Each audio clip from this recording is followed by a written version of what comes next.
अस्सलाम वालेकुम स्टूडेंट्स, आपको डायरेक्ट इनडायरेक्ट नरेशन के सीरीज़ में खुश आमदीद कहा जाता है। ये जो हमारी सीरीज़ है ये मंदरजा झैल पार्ट्स पर मुश्तमिल होगी। पहले पार्ट में हम बेसिक कंसेप्ट देखेंगे, नरेशन को डायरेक्ट से इनडायरेक्ट जब करते हैं तो कौन से बेसिक कंसेप्ट को अप्लाई करना होता है। दूसरे में हम जो है कि नरेशन चेंज करते हुए चेंज ऑफ प्रोनाउन का सीखेंगे। तीसरे चैप्टर में हम चेंज ऑफ वर्ब के मुतलका पढ़ेंगे। चौथे में हम अनरियल पास्ट जो है जिसको सबजंक्टिव्स कहते हैं उसके बारे में पढ़ेंगे।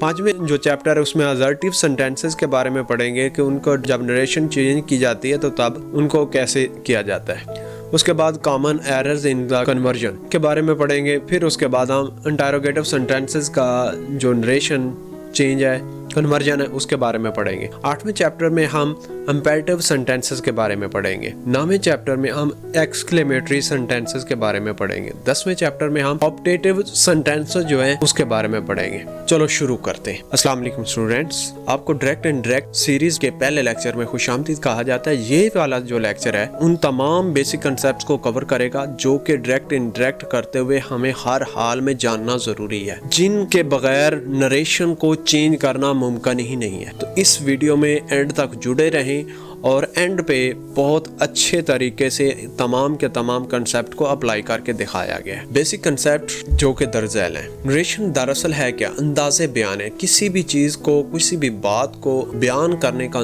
जो अंदाज है उसको हम नरेशन कहते हैं। इंग्लिश में हमारे पास नरेशन की दो किस्में हैं।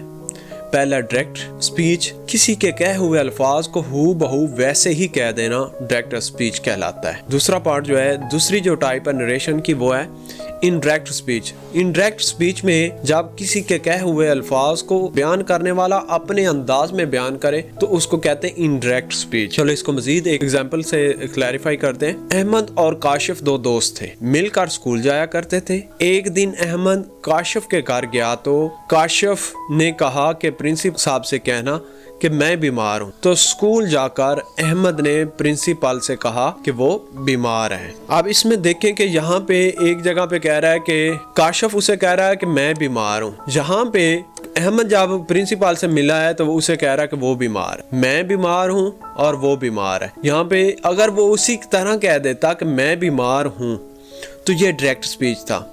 अब अहमद ने उसकी कही हुई बात को अपने अंदाज में बयान किया तो ये इनडायरेक्ट स्पीच है। देखते हैं मजीद। काशिफ ने कहा कि मैं बीमार हूँ, ये डायरेक्ट स्पीच है। इसने कहा कि वो बीमार है, इनडायरेक्ट स्पीच। अगर अहमद जो है वो कह देता कि काशिफ ने कहा कि मैं बीमार हूँ तो ये डायरेक्ट स्पीच होनी थी, लेकिन उसने ऐसा कहने के बजाय उसने कहा कि वो बीमार है। अहमद ने कहा कि वो बीमार है, तो ये इनडायरेक्ट स्पीच है क्योंकि यहाँ पे जो अहमद है उसने काशिफ की कही बात को अपने अंदाज में बयान किया है, तो ये इनडायरेक्ट स्पीच है। चलो नेक्स्ट देखते हैं। सब्जेक्ट, जो डायरेक्ट इनडायरेक्ट नरेशन है इसमें मुख्तलिफ बेसिक कंसेप्ट हैं जिनको रिवीजन के लिए यहाँ पे बयान किया गया ताकि आने वाले लेक्चर्स में आपको किसी किस्म की कोई कंफ्यूजन ना हो। और इन बेसिक कंसेप्ट को हर जगह पे, हर सेंटेंस को जब नरेशन चेंज की जाएगी, कन्वर्ट किया जाएगा तो इसकी एप्लीकेशन होगी। सब्जेक्ट क्या है? जिसके बारे में फिक्रे में कुछ कहा जाए। For example, Ali is a good boy. Is a good boy कौन है? Good boy Ali. अली के बारे में बताया गया तो अली के बारे में कुछ बताया जा रहा है तो ये अली जो है ये सब्जेक्ट है। ऑब्जेक्ट, जिस पर कोई काम वाक़या हो उसको ऑब्जेक्ट कहते हैं। For example, she Yeats apples, वो सेब खाती है। तो यहाँ पे शी ईट्स वो खाती है, लेकिन काम किस पर खाने का अमल हो रहा है? वो एप्पल्स पर हो रहा है। तो एप्पल्स क्या हैं? ऑब्जेक्ट हैं। ऑब्जेक्ट या सब्जेक्ट की जगह पर दो किस्म के अल्फाज आ सकते हैं। फिक्रे में जो भी सेंटेंस होगा उसमें ऑब्जेक्ट या सब्जेक्ट की जगह पर दो किस्म के अल्फाज आ सकते हैं, या तो वो नाउन होगा या फिर प्रोनाउन होगा। नाउन जो है कि किसी ऐसा लफ्ज जो बतौर नाम इस्तेमाल हो वो नाउन कहलाता है। जैसे कि पिछली एग्जांपल में पढ़ा काशिफ, अहमद वगैरह, ये सारे के सारे नाउन है। नाउन के मुताल्लिका जो भी बेसिक कंसेप्ट्स हैं और इसकी मजीद तफसील जो है वो पार्ट्स ऑफ स्पीच की सीरीज जो प्ले लिस्ट है उसमें बड़ी तफसील से बयान किया गया है। और मजीद क्लैरिटी के लिए ऊपर दिए गए आई कार्ड पे क्लिक करके आप उसको जाके मजीद समझ सकते हैं। प्रोनाउन, ऐसा लफ्ज जो नाउन की जगह पर इस्तेमाल हो उसे प्रोनाउन कहते हैं। फॉर एग्जाम्पल, ये वाली एग्जाम्पल देखें कि Arsalan is a good boy. यहाँ पे अरसलान जो है ये नाउन है, इज अ गुड बॉय, वो एक अच्छा लड़का, ही रिस्पेक्ट्स हिज पेरेंट्स। अब ये ही किसकी जगह पर इस्तेमाल हो रहा है? अरसलान की जगह पे। तो अरसलान की जगह पे इस्तेमाल हो रहा है, तो ये हमने ऊपर पढ़ा कि ऐसा लफ्ज जो नाउन की जगह पर इस्तेमाल हो वो प्रोनाउन कहलाता है। तो यहाँ पे ही जो है ये प्रोनाउन है। लेकिन types of pronouns, types of pronouns हमारे पास 3 हैं। फर्स्ट पर्सन जो है, जो बात करने वाला है, उसको हम स्पीकर या फर्स्ट पर्सन कहते हैं। फर्स्ट पर्सन के तौर पे जो प्रोनाउन होता है वो हमारे पास 2 किस्म के, आई और वी। सेकंड पर्सन जिससे बात की जाए, जो स्पीकर का एड्रेसी हो, उसको कहते हैं सेकंड पर्सन। और इंग्लिश में सेकंड पर्सन के लिए एक ही लफ्ज प्रोनाउन इस्तेमाल होता है, वो है यू। यू सिंगुलर है तो भी यू, प्लूरल है तो भी यू, अगर फीमेल है तो भी यू, अगर मेल है तो भी यू। थर्ड पर्सन, जिसके बारे में बात की जाए उसे थर्ड पर्सन कहते हैं। जिसके बारे में बात की जाए उसे क्या कहते हैं? Third person. He, she, it, they, ये इंग्लिश में 4 बेसिक जो है ये प्रोनाउंस हैं जो नाउन की जगह पर इस्तेमाल होते हैं। कितने प्रोनाउन? 3 है। फर्स्ट पर्सन जो बात करने वाला है, सेकंड पर्सन जिससे बात की जा रही है, थर्ड पर्सन जिसके बारे में बात की जा रही है। तो ये 3 पर्सन है। तो प्रोनाउन के केसेस को एक चार्ट की मदद से क्लैरिफाई करते हैं। फर्स्ट पर्सन बात करने वाला प्रोनाउन है, उसको 2 लिहाज से जो है कि डिवीजन की गया। नंबर के लिहाज से यानी कि सिंगुलर या प्लूरल, जेंडर के लिहाज से मैस्कुलाइन या फेमिनाइन। फर्स्ट पर्सन में हमारे पास चाहे सब्जेक्ट मेल है या फीमेल है तो हमारे पास आई है। एक ही जो प्रोनाउन है वो आई इस्तेमाल होता है। फर्स्ट पर्सन में प्लूरल के लिए चाहे वो मेल है या फीमेल, एक ही प्रोनाउन है वो, जो कि वही है। सेकंड पर्सन में हमारे पास चाहे वो सिंगुलर है या प्लूरल है, मेल है, फीमेल है, तो एक ही प्रोनाउन इस्तेमाल होता है, यू।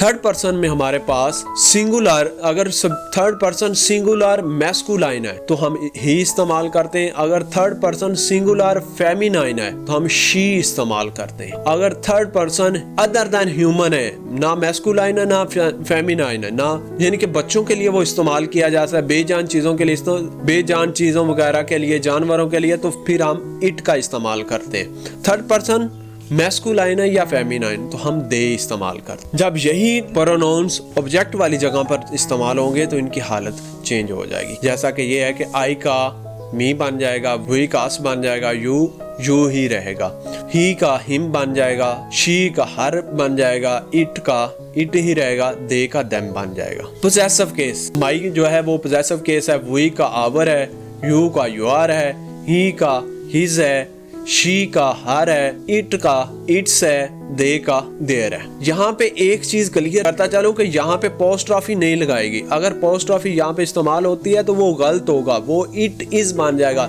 इट्स नहीं रहेगा, तो वो कुछ और होगा।